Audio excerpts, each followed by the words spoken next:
নমস্কার বন্ধুরা, আমি আজ আবার চলে এসেছি আপনাদের কাছে। বুঝতেই পারছেন এমন একটা দিন আজ, সেটা হলো নবমী। এবং নবমীর দিন মানেই কিন্তু বিষাদের একটা সুর বাজে। আর সেই বিষাদকে টেনে নিয়ে যেতেও আমাদের কিন্তু মনে হয় আজ অনেক পুজোর দিন। যেমন আজকের দিনে সেই কী ঘটেছিল সেগুলো জানবো। তারপর একটা গুরুত্বপূর্ণ বিষয় নিয়ে আমরা আজকে ভেবেছি একটু আড্ডা দেব। তাহলে প্রথমেই আলাপ করিয়ে দিয়ে আপনাদের সঙ্গে যিনি রোজ আমার সঙ্গে রয়েছেন, আপনারা তাকে চেনেন, আজ রয়েছেন দেবাশিস বসু। তারপরে রয়েছেন অমরনাথ দা, যাকে আজকে একটু কষ্ট করে পেয়ে গেছি। নবমীর দিন তো বুঝতেই পাচ্ছেন, তাকে পাওয়া মানে খুব টাফ। আর পাশে রয়েছেন অতনুদা, অর্থাৎ শিল্পীর সঙ্গে আপনাদের আলাপ করাবো, যিনি আপনাদের মন ভালো করে দেবেন। যেটা আমি প্রতিদিন করে থাকছি ঠিক সেটা হচ্ছে আমার খুব পছন্দের একজন শিল্পী, গার্গী। যাই হোক, শুরু করি আজকে। প্রথম সেটা হচ্ছে মানে আমাদের এখানে অনেক রকম মত থাকবে, তবে আপনাদের কি মত থাকবে সেটাও শুনবো। দাদা, প্রথমেই কিন্তু একটুখানি অমরনাথদার কাছে যাব। অমরনাথদাকে কাছে এটাই শুনবো যে আজকে নবমীর জন্য আপনারা কি করছেন। নবমীর দিন যদিও মানে মা চলে যাওয়ার আগের দিন, তো সেদিনকে আমাদের নিয়মমাফিক পুজো, তো যেসব সংস্কার আছে সেসব মেনে তো পুজো হচ্ছেই। তার সঙ্গে সঙ্গে নবমীর দিন মাছ ভাত খাওয়া। আর দশমীর দিন মা যখন চলে যান তখনও সবাই মাছ ভাত খায়। যদিও আমি একটু ব্যতিক্রম, আমি সেটা গ্রহণ করি না। আমি দশমীর দিন মা চলে যাওয়ার পর তারপর মাছ ভাত খাই।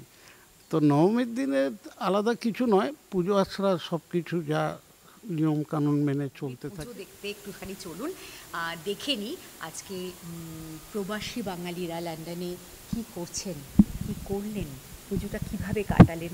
চলুন একবার নিয়ে আসি।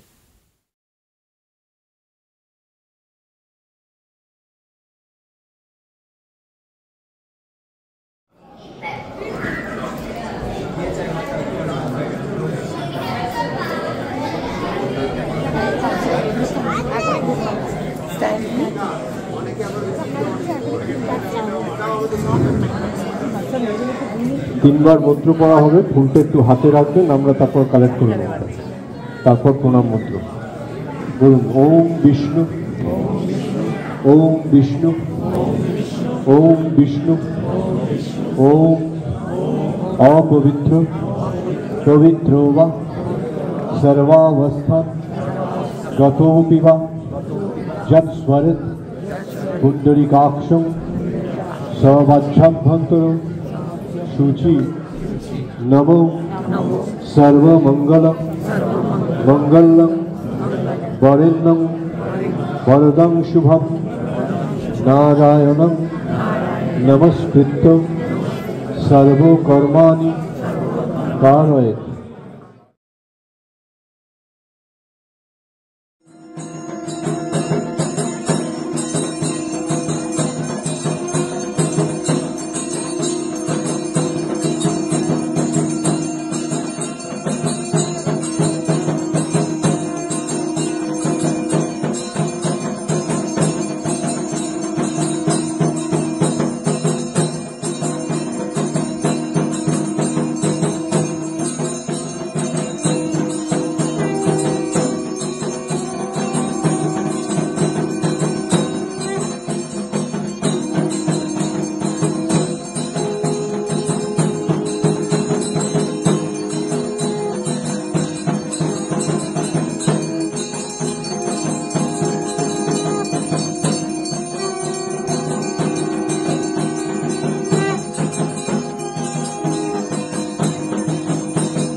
বাড়িতে পুজোটা কেমন হচ্ছে চলুন একবার একটু দেখে নেওয়া যাক।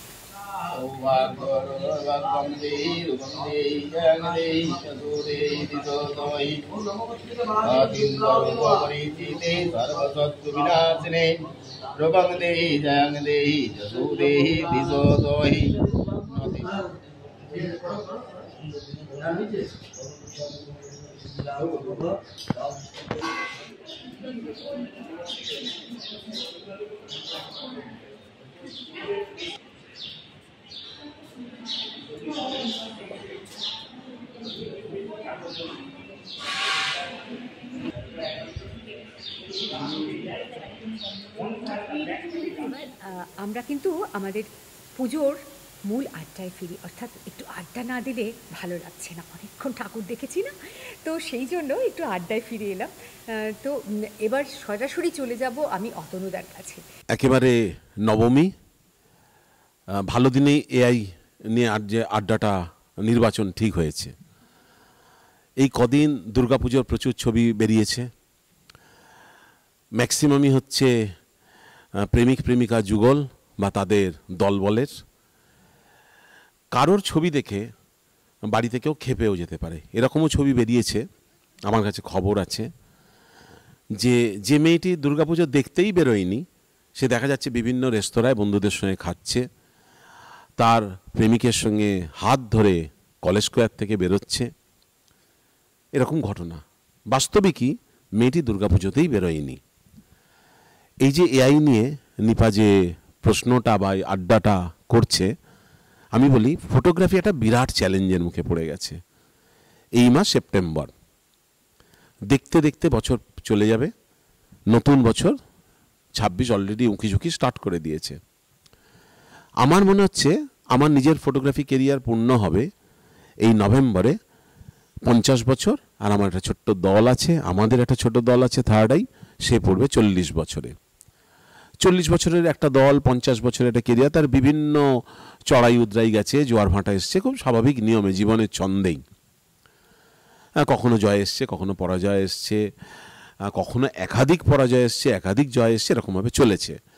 কিন্তু মনে হচ্ছে এই 2026 থেকে, ঠিক আমি ওই জ্যোতিষ মতে বা একদম অঙ্কগত দিক থেকে বলছি না, যেটা তার আগেও চলে আসতে পারে, যে ফটোগ্রাফির একটা মস্ত বড় জায়গা ছিল সারা পৃথিবীতে, যেটা হচ্ছে বিশ্বাসযোগ্যতা।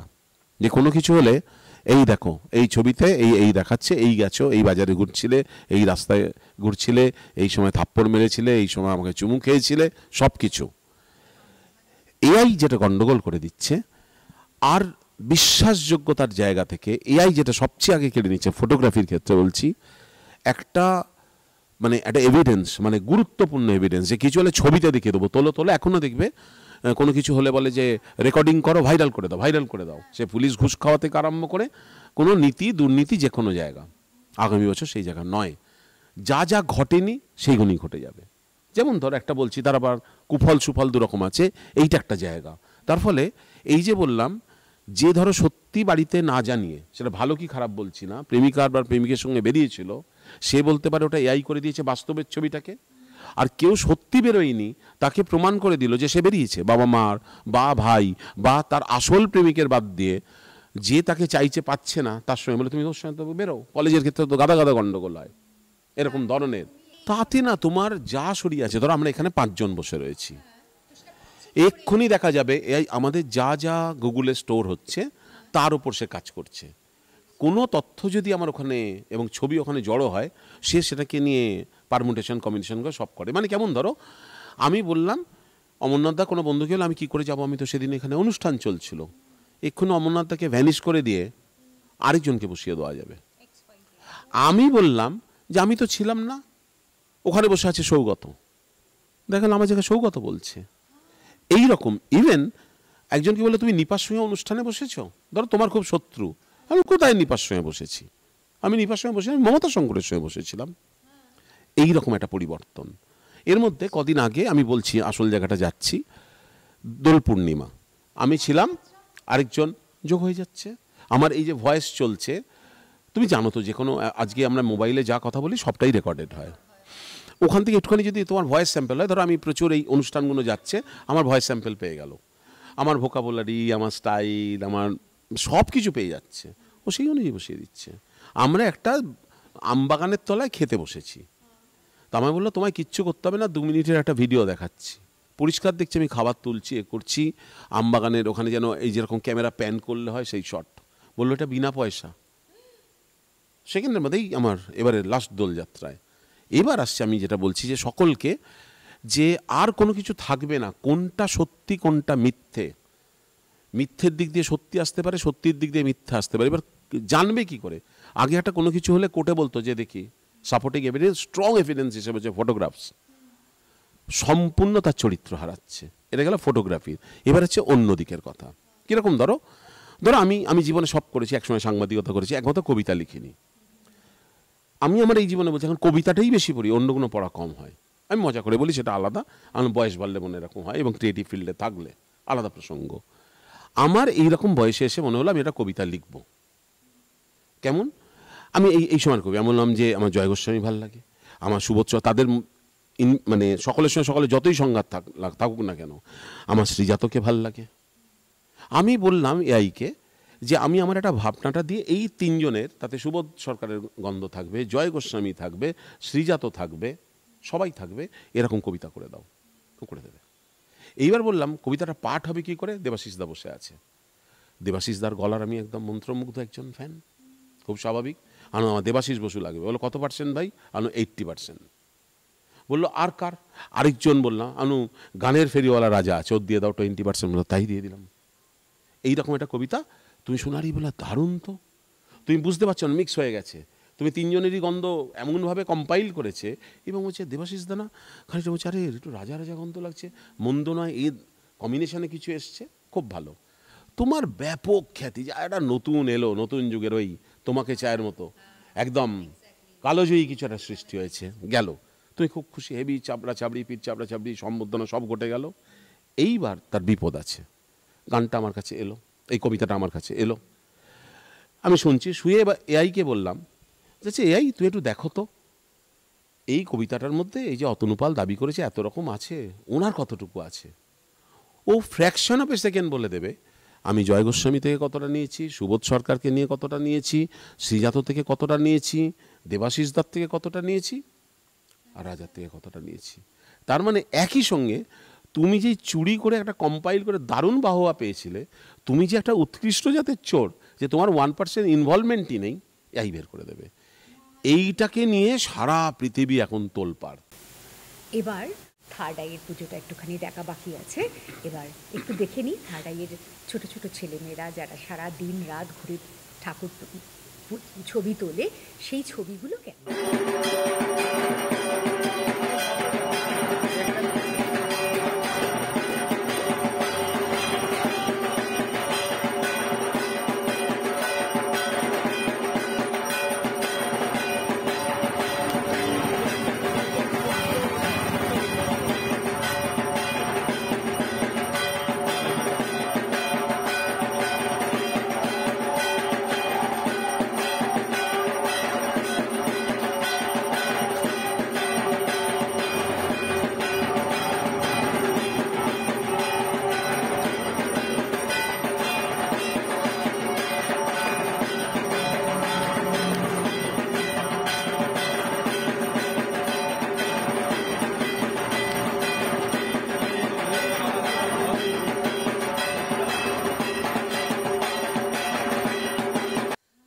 একদিকে ধরো ছবির কথা বললাম, এটা গেল এদিকে। সাহিত্যের ক্ষেত্রেও তাই। তুমি শরৎচন্দ্র ভালোবাসো, 4 পাতা খামচে নিয়েছো, ফ্লেভার খামচে নিয়েছো না, তুমি এটা লিখেছো। তুমি বললে সুনীল গঙ্গোপাধ্যায়, তুমি বলে আচ্ছা এখানে একটু কবিতার মতো শক্তি চট্টোপাধ্যায় ঢুকে যেতে পারে, কম্পাইল করছো। সন্দীপন চট্টোপাধ্যায় ঢুকে যেতে পারে, অ্যান্টি এস্টাবলিশমেন্ট লেখক সুবিমল মিশ্র, ও করে দেবে। কিন্তু কি তুমি ধরতেও পারবে তাড়াতাড়ি। তার ফলে হচ্ছে কি, একসঙ্গে যেমন তাৎক্ষণিকভাবে এটা ছড়াতেও তো সময় লাগবে। বলে আমাদের পাড়ার অমুক তমুক, তাকে এখন ওসবই আই বলো না, ও দেখালো এরকম সুন্দর বেরিয়েছে। এটা হচ্ছে হয়তো তার পরের বছরের সমস্যা। এইবার তোমার উপন্যাসটা সত্যি তোমার কিনা, আমি তো গেল ছবির কথা বলেছিলাম, তোমার গানটা তোমার গান কিনা, তোমার কবিতাটা সত্যি করে তোমার না দেবাশিস দার, একটা ঘাঁটা পরিবেশের মধ্যে যাচ্ছে, যার জন্য সারা পৃথিবী মানে ভয়ঙ্কর একটা ভয়ে ভুগছে। আছে আছে আছে কোনো যুদ্ধ থেকে আরম্ভ অনেক অনেক অনেক অনেক জায়গায় তুমি গানে দেখো দেখো আমরা অলরেডি এআই এর মধ্যে ঢুকেছি, তো ছোট এআই। তুমি একটা গান সার্চ করছো, তুমি পরপর 4টে কিশোর কুমার করো, তারপর থেকে তোমার কিশোর কুমার ধর্মী বা কিশোর কুমারেরও রেফারেন্স আসছে। ওটা ছোট এআই, ওখান থেকে ওদের অনেকগুলো ক্যাটাগরি আছে, তাই একই জিনিস।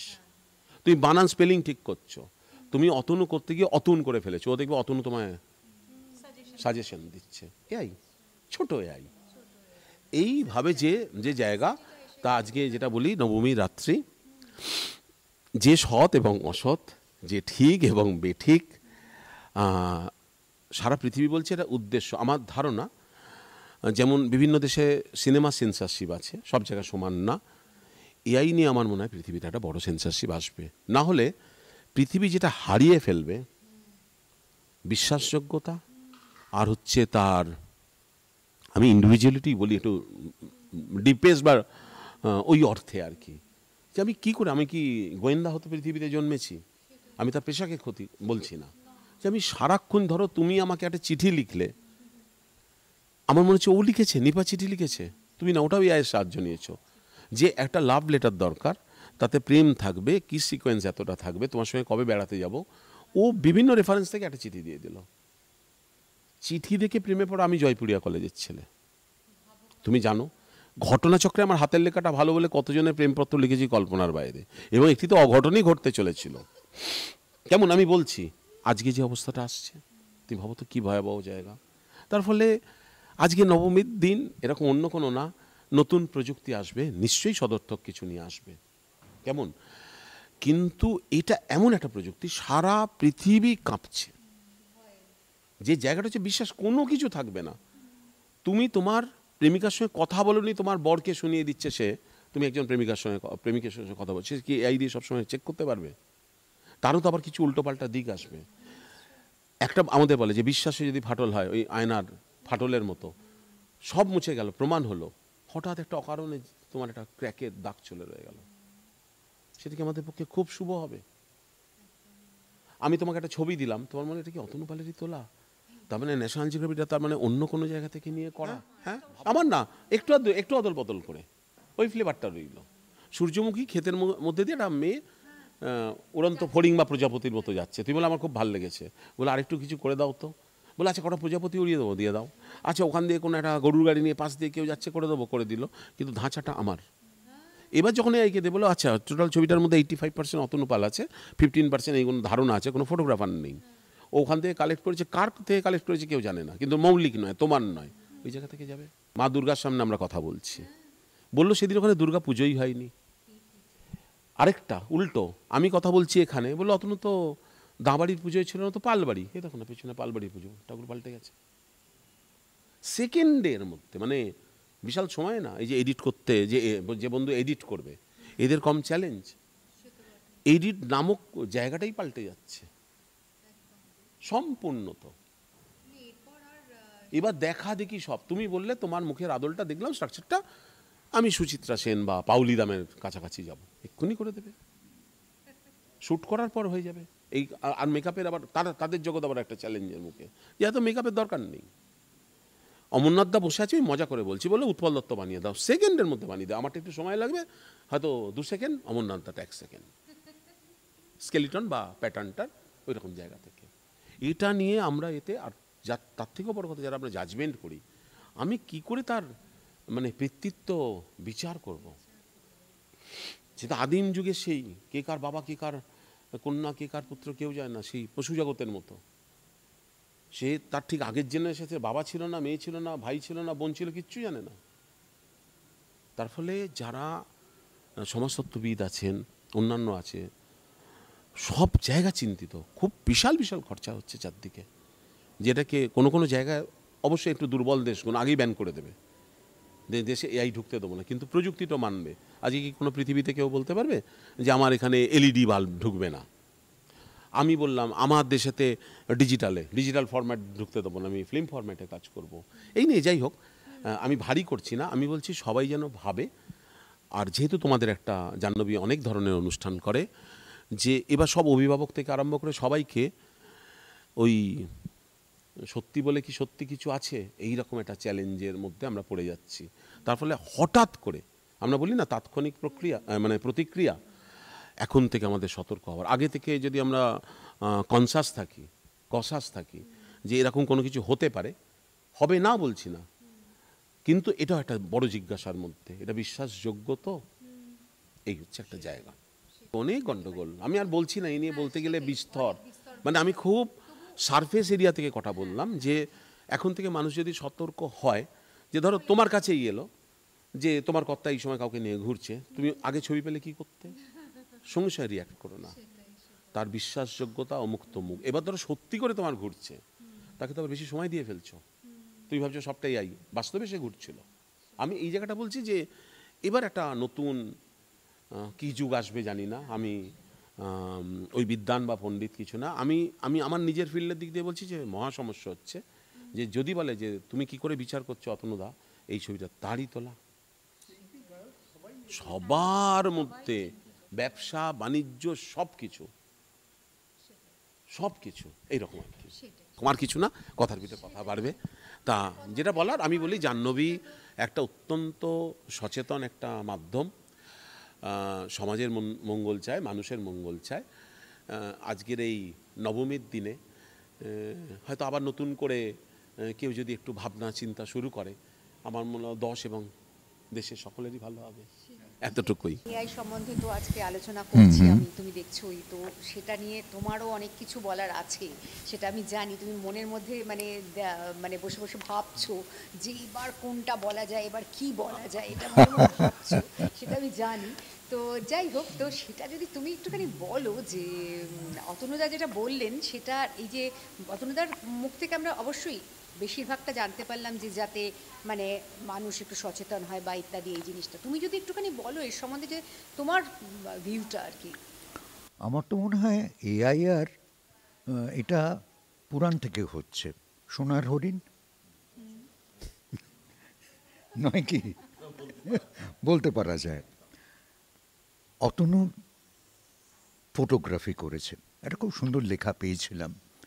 একজন বিশ্ববিখ্যাত ফটোগ্রাফারকে জিজ্ঞেস করা হয়েছিল, একজন সেরকম নামী একজন আর্ট ক্রিটিক প্রশ্ন করেছিলেন, what is the chemistry of your photography? আপনার এই সুন্দর ফটোগ্রাফির রসায়নটা কি? উনি এক কথাই বলেছিলেন, if you have beauty I will take it, if not I will make it. এখন আমরা কি করি, আমরা যেটা সত্য সেটাকে একটু তার ছায়া দেখাতে ভালোবাসি। তুমি বলছিলে মেকিং করে করা যায়। আচ্ছা অতনু, একটা জিনিস কি আসবে না তার মধ্যে? হয়তো এআই এনে দেবে একটা স্ক্যানার, কারণ এগুলো তো তোমার সোশ্যাল মিডিয়ামে আসছে। একটা স্ক্যানার থাকবে, যে স্ক্যানারে তুমি চোখ রাখলে বুঝতে পারবে ইট ইজ এআই নয়। হ্যাঁ, তখন তুমি ট্রু কলারে পাচ্ছ, স্প্যাম বলছে।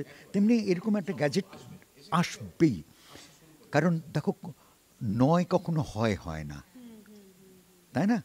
রেডিওতে চাকরি করি, তখন খুব একটা কথা উঠেছিল আইকিউ, ইন্টেলিজেন্ট কোশ্চেন। বাহ, বাচ্চাটার আইকিউ দেখেছো, মানে একটা গর্বের ব্যাপার ছিল, তাই না অমরদা? তারপরে একজন এসে বলল বেশ কিছুদিন পরে, আইকিউ আর চলছে না রে। আমরা সে কি? বল না না, it has been replaced all over the world. মানে কী হলো? বললো ওরা সবাই এখন ইকিউ চাইছে, ইমোশনাল কোশেন্ট। কেন? আইকিউ ইনফরমেশন দিতে পারে, ডেটা দিতে পারে মুহূর্তে, পলক ফেলার আগে, কিন্তু কিছু ক্রিয়েট করতে পারে না। আরেকটা অতনু, আমি যেটা ভাবি, যেমন স্ক্যানারের কথাটা বলছিলাম, তেমনি আমার কেমন মনে হয় আর্টিফিশিয়াল ইন্টেলিজেন্স নিজেই বলেছে আমি আর্টিফিশিয়াল, তাই তো? The very term artificial intelligence. এবং সারা বিশ্বে এটা দেখা গেছে যে দেরিতে হলেও সত্যিটা কিন্তু থেকে যায়। আমার যেটা মনে হয় এই এআইটা একটা বাবল কালচার, বুদবুদ সংস্কৃতি, তাই না? এটা কিন্তু বেশি দিন লাস্ট করে না। তাই আমার মনে হয় এআইকে কমব্যাট করতে পারে ওআই। আমার একটা নিজস্ব ওআই কনসেপ্ট আছে। তুমি বলবে কি, আমি বলবো অরিজিনাল ইনোসেন্স। তাহলে বলো, আজকে শুনি তোমার কাছ থেকে যে তুমি আজকে আমাদেরকে কি গান শোনাচ্ছ। যে গানটা গাইবো সেটা এআই এর গাওয়া না, আমার নিজেরই গাওয়া, নিজের। তো কথা সুর ডক্টর শিবালিক ব্যানার্জি। তো এটা আমার নিজের ইউটিউব চ্যানেল থেকে রিলিজ করেছে। তো আজকে নতুন একটা পুজোর, মানে তো আমাদের সব কিছু নতুন, তো নতুন গান শোনাচ্ছি একটা।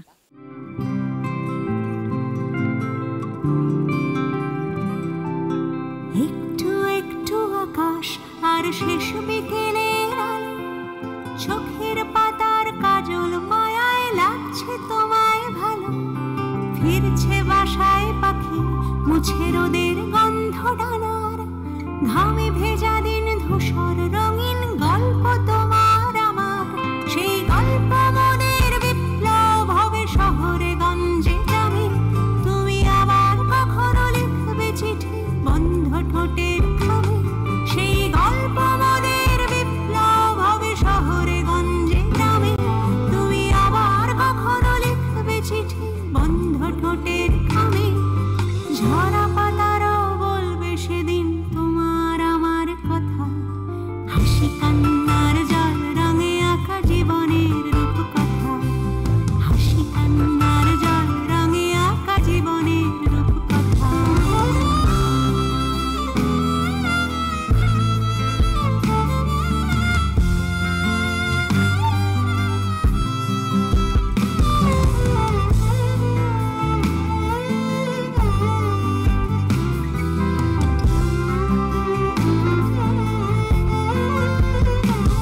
কাটে দিন বেরঙিন পড়ে ক্ষমাহীন রোদে ছাদ, মরে যায় নিয়নের লাল ভেজে চাঁদের ধুলোয় রাত। কাটে দিন বেরঙিন পড়ে ক্ষমাহীন রোদে ছাদ, মরে যায় নিয়নের লাল ভেজে চাঁদের ধুলোয় রাত। খোলা জানালায় ধরে ছায়াপথ ভেসে যায় চেনা মুখ, হাজার বছর ক্লান্ত শহর খুঁজছে আলিক সুখ। চলো একবার বলি হাতে হাত রেখে আবার, রাস্তার মোড়ে চিৎকার করে গল্প তোমার আমার। সেই গল্প মনের বিপ্লব হবে শহরে গঞ্জে গ্রামে। তুমি আবার কখনো লিখবে চিঠি বন্ধ ঠোঁটের খামে। সেই গল্প মনের বিপ্লব হবে শহরে গঞ্জে গ্রামে। তুমি আবার কখনো লিখবে চিঠি বন্ধ ঠোঁটের খামে। ঝাড় পাতারাও বলবে সেদিন তোমার আমার কথা, হাসি কান্নার জল রঙে আঁকা জীবনের রূপকথা, হাসি কান্নার জল রঙে আঁকা জীবনের রূপকথা, হাসি কান্নার জল রঙে আঁকা জীবনের রূপকথা, হাসি কান্নার জল রঙে আঁকা জীবনের রূপকথা। Thank you, thank you. আমার আমার পছন্দের শিল্পী বলুন, সে এত সুন্দর গান গেয়েছে, তো হতেই হবে। আর সত্যি কথা, আপনাদের কাছেও তো আমার একটা বড় মানে প্রাপ্তি যে আপনারা সবাই আমাকে কমেন্ট করে জানাচ্ছেন যে আপনাদের কেমন লাগছে আজকের প্রোগ্রাম, এবং অবশ্যই জানাবেন আজকের প্রোগ্রাম কেমন লাগলো। আগের প্রোগ্রাম তো আপনারা যেমন জানিয়েছেন জানাবেন। তবে কাল, অর্থাৎ আগামীকাল দশমী, তার জন্য এখনই ভাববেন না, কারণ আজকে সারাটা হয়ে গেছে। চুটিয়ে একটু ঠাকুর দেখে নিন, যারা যারা ঠাকুর দেখতে যাবেন। আর যারা যারা আমার অনুষ্ঠান দেখছেন তাদের জন্য আপনাদের রইল নানান রকমের ঠাকুর দেখানো, ঠাকুরের পুজো, সব কিছু। দেখা হবে কাল। আজ আসি, নমস্কার। নমস্কার।